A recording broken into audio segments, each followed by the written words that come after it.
Welcome back to Born to Praise TV channel. We are created to praise and worship God. So, ni maong adlaw sa Domingo nga atong isang simba atong buhi nga Dios, mao usab ang adlaw nga gi-celebrate ang Father's Day. Pero dili tanan malipayon nga nag-celebrate sa Father's Day. Ang uban malipayon tungod kay ang ilang amahan naghatag kanila og dako nga kalig-on sa ilang pagkinabuhi. Apan dunay mga anak nga wala na himuot o wala dili gusto nga mag-celebrate ng Father's Day. Tungod kay dunay mga amahan nga giabuso ilang mga anak. Dunay mga amahan nga walay dakong paglantaw silang mga anak. Apan karon mga igsuon iya kita not only nga mag-celebrate kita sa ato ang biological father, apan we know that our Father in heaven, our good Father, maayo gayud nga amahan. Siya ang amahan nga nahigugma gayud pag-ayo nato. Og siya ang amahan nga atong gidungol karon. Siya ang amahan nga atong gialagaran. Siya ang amahan nga naghatag siyang bugtong anak aron ikaw maluwas ug ako maluwas. Siya ang amahan nga naglantaw sa ato ang pagkinabuhi. Dili siya gusto nga mapahamak kita, apan iyang gusto nga kita makauban niya hangtod sa kahangturan. Siya ang amahan nga naglantaw sa gidesire sa atong kasing-kasing ug gusto niya nga ihatag ang tanan nga gitinguha sa atong kasing-kasing nga makapahimuot kaniya. Siya ang amahan nga kanunay naghatag kanato tinud-anay nga mga pagtudlo nga igsoon. So mao na nga ato hinuklugan or ato hinumduman ang atong amahan nga labing gamanan. Siya nag-umol nimo, nagsumpay-sumpay sa imong mga kabukugan. He made you, He made me wonderfully, fearfully, wonderfully. Mga igsoon, wonderfully mga igsoon. Iyatang gibuhat sama siyang dagway. O walay rason nga hatagan nimo rason nga dili ka mosimba.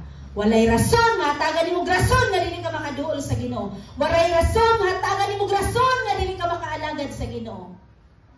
Apan dunay rason nga niya ikaw karon tungod kay ikaw yang giluwas. Ikaw gipakamatyan sa bugtong anak na mao si Jesucristo nga igsoon. Hallelujah.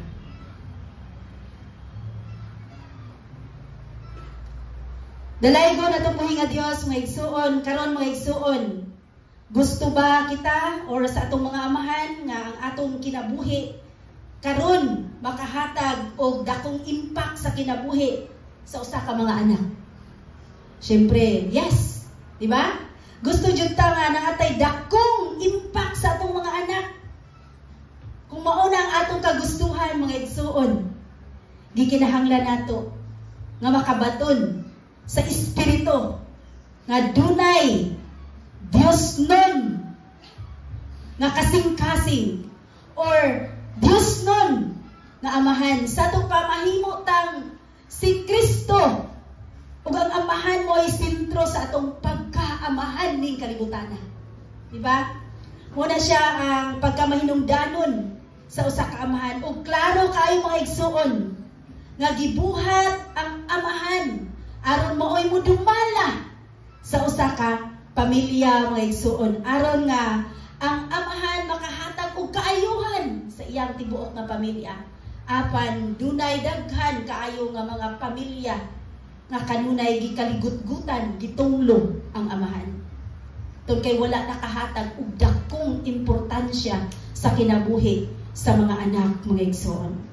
Muna nga ato sigurohon ang ato ang kinabuhi isip usa ka amahan ug ato sigurohon ang atong pagkaanak nga anak sa Dios nga kanunay ang atong amahan dunay dako nga pagkamaayo nga iya gipugas diri sa ato ang kasing-kasing. Iya gibugna nga diri sa atong kasing-kasing mo nang no matter what unsa pa mga problema dili nato kalimtan ang atong amahan. Kanunay nato siyang alagaran, simbahon sa atong mga kinabuhi.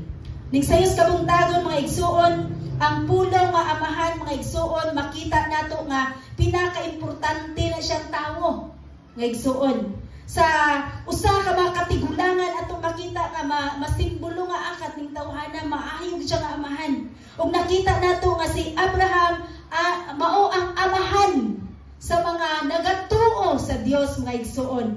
Ug siya ang father of faith mga igsuon, si Abraham. Ug daghan pa nga mga example mga igsuon, isip maayo nga amahan mga igsuon.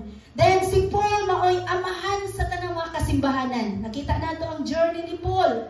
Kanunay siyang nagtudlo bisan dili siya wala siya naminyo, wala siya mga anak, apan siya mo'y nahimong amahan sa mga kasimbahanan. Tun kay naa siya'y tahas nga mutudlo sa tanang mga kasimbahanan. Mga igsuon. So, mao na nga dako kaayo ni siya kahimuan sa atong pagkinabuhi mga igsuon. So, mao na nga ang atong amahan sa langit kanunay nagtudlo kanato sa mga pulong. Ug sa ato ang pagkinabuhi ning kalibutana, doon natay amahan diri sa kalibutan. Gitawag na siya nga amahan natong yutan-un. O ang atong amahan nga tuwa sa langit, amahan nato nga mao ang Dios nga labing gamhanan. Ug ang tanan nga mga anak sa Dios mga igsuon, dunay takos ang kasing-kasing nga mosampit Abba Father. Kung kita nakaila sa Ginoo, doon natay katungod nga mosulti, mosyagit, Abba Father, amahan ko. Doon natay katungod nga modangop sa atong amahan nga tuwa sa langit kung kita nagtuo diha kaniya mga igsuon. O ang amahan sa mga bakak o sa mga mamamatay nga mga tao, na ako siya amahan. Amahan nga mao ang Yawa. So delikado na ang mga bakak mga igsuon. Mo testimony og bakak, musultig bakak, delikado kay mauna ang ilang amahan mo ang amahan nga yawanon mga igsuon. So dunay gitawag nga bisan wala ka tinuod ang mga anak, dunay gitawag nga amahan na siya nimo tungod kay siya mao'y nagmatuto nimo in spiritual life, in physical life mga igsuon. Dunay bata nga makita nimo nya gibilin, makita nimo nga imo ra gipunit nga bata abi nga ikaw nagpatubo bisan dili na siya imuhang dugo dinha, apan ikaw nag-amuma, matawag usab nga amahan tungod kay ikaw mo ay nagmatuto kaniya. Then karon mga igsuon, duna koy 5 ka mga pulong or kinaiya nga gikan sa pulong sa Dios nga hatagan natong pagtungod isip pag-celebrate sa Father's Day mga igsuon. Dunay 5 ka mga pulong nga gikan sa pulong sa Dios nga makahimpit, makahatag og pagkamaayo diri sa atong kinabuhi, dinha sa imong kinabuhi isip amahan.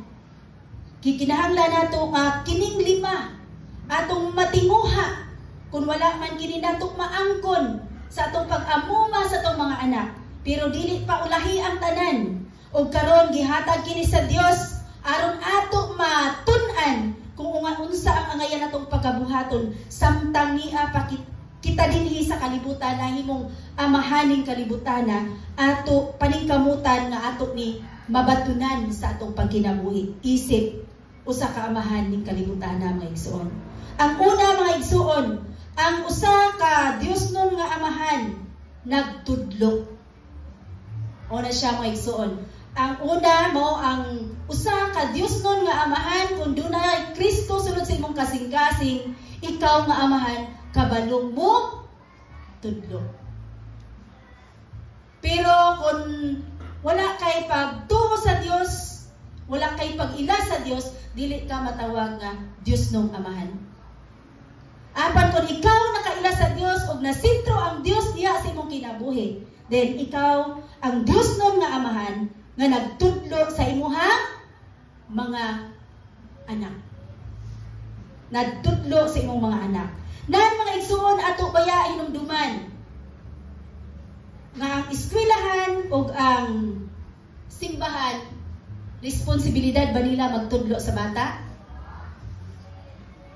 Ang eskwelahan, ang simbahan, responsibilidad ba nila nga tudluan ang bata? Dili. Ang una nga responsibilidad nga magtudlo sa usa ka bata nagikan sa amahan. Gikan jud sa amahan. Then lahimo lang ning dugang ang pagtudlo sa eskwelahan ug sa simbahan. So ayaw ingon ko na sayop ang imong anak kung nagbuhat og dili maayo, ayaw ingon mo nang gitudlo sa imong eskwelahan. Kasagaran mao jud ako nadunggan. Mo nang gitudlo sa nilang pastor. Dili. Tungod kay ang una nga magtudlo sa usa ka bata mao ang amahan. Kung ikaw Diyos nung nga amahan, kabalo kang mutudlo sa imong mga anak sa maayo ug sa dili. Bisan kita karon, bisan ako, naghisgot ko ang kabahin sa amahan. Doon ako'y kining mensahe, pahinungod rin ako, tungkol kay doon ako'y amahan.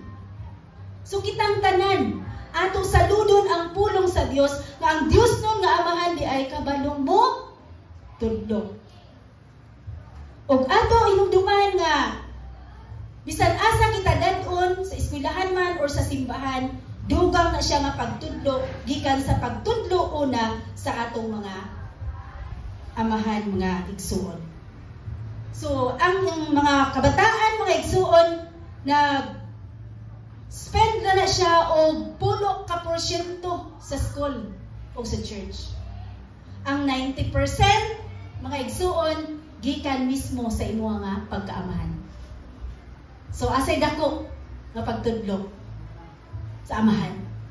90% ang ilang maangkon nga imong gitudlo. Kung unsa na imong mga anak karon i-picture out. Ay mao di ay ni ang akong nahatag diya kanila. So ato i-picture out mga igsuon. So pasabot mga igsuon nga dako silang panahon diha sa atong panimalahi. So bisan matulog na sila, dako siyang ura sa panimalahi mga igsuon. So importante sa usa ka amahan, ang atong amahan nga dapat gitudluan kita sa maayo mga igsuon. Ato inumduman nga mao ni siya ang una nga trabaho sa usa ka amahan. Dili ta siya dahil diretso pa ang trabaho. Ang usa ka amahan, mangita pa na ang usa nga nahimong amahan, nangita na siya una partner. Pagkakita niya partner, nagdesisyon na sila nga mo gama og bata. Sa diya makagama silang bata, diya pa siya nahimong amahan. Kay dili ka may amahan kung wala kay anak. Sumuna nga sa imong pagpangitag partner, siguraduon nimo nga siya nakaila sa Ginoo. Aron ikaw na may imong amahan sa inyong mga anak, kabalo mutudlo sa inyong maabot na anak. Pero kung nahimong ngita kag partner na makalaglag sa imong pagkaamahan, syempre ang imong anak musubay pud nimo. Dili ka makatudlo ang tarong mga igsuon. Nag-ingon diri mga igsuon sa Proverbs 22:6. Ningon siya, tudloy ang bata. Thanks for watching. Please like, subscribe, and bell all for more updates.